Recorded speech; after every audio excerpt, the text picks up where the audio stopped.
बात है 2015 की।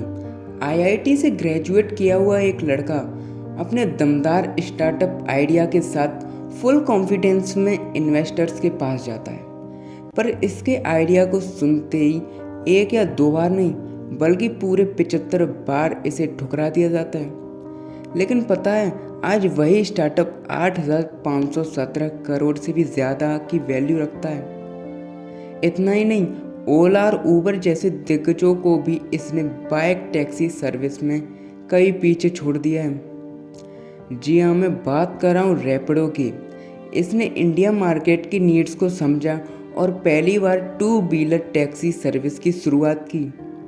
तो दोस्तों, रैपिडो की कहानी की शुरुआत होती है साल 2015 में, जब तीन दोस्त अरविंद संका, पवन गंतुपल्ली और एसआर ऋषिकेश एक साथ मिलकर कुछ नया करने के बारे में सोचते हैं। यह तीनों पहले तक कैरियर नाम से एक लॉजिस्ट कंपनी चलाते थे, जिसका शहर के अंदर ट्रकों के जरिए सामान की डिलीवरी करना था।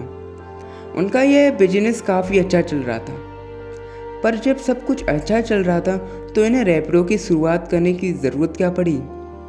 तो एक्चुअली द कैरियर के साथ एक बहुत बड़ी दिक्कत थी कि यह एक B2 लॉजिस्ट कंपनी थी, जिसका मेन काम था बिजनेस को लॉजिस्ट सर्विस प्रोवाइड करना।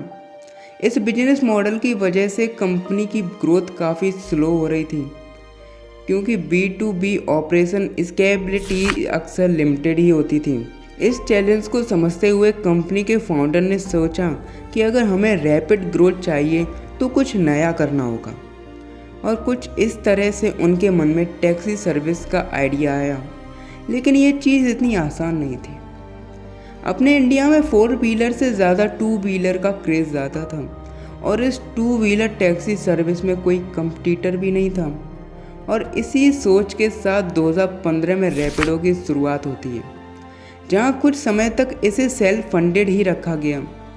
फिर फाउंडर्स को महसूस हुआ कि इस बिजनेस को बड़े पैमाने पर एक्सपेंड करने के लिए एक्सटर्नल फंडिंग उठानी ही पड़ेगी।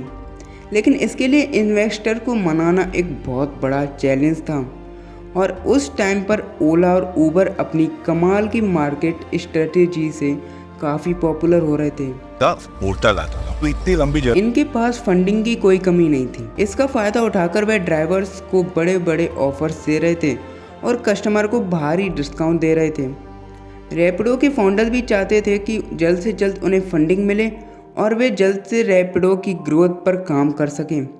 इसके लिए उन तीनों फाउंडर ने 75 बार अलग अलग इन्वेस्टर्स के पास गए, पर सभी ने इनकार कर दिया।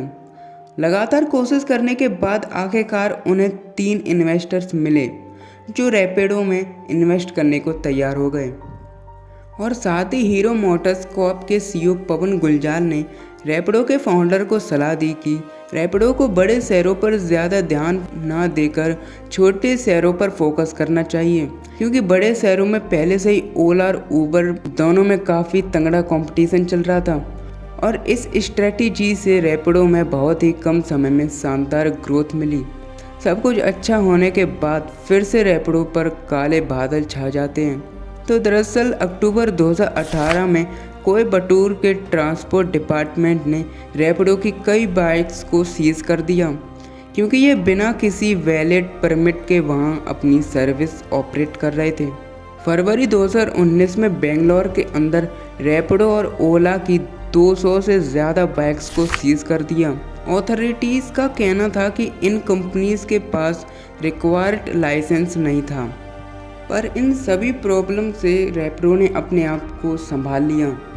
तो आज की वीडियो यहीं पे ख़त्म होती है। चैनल को सब्सक्राइब करना, वीडियो को लाइक करना।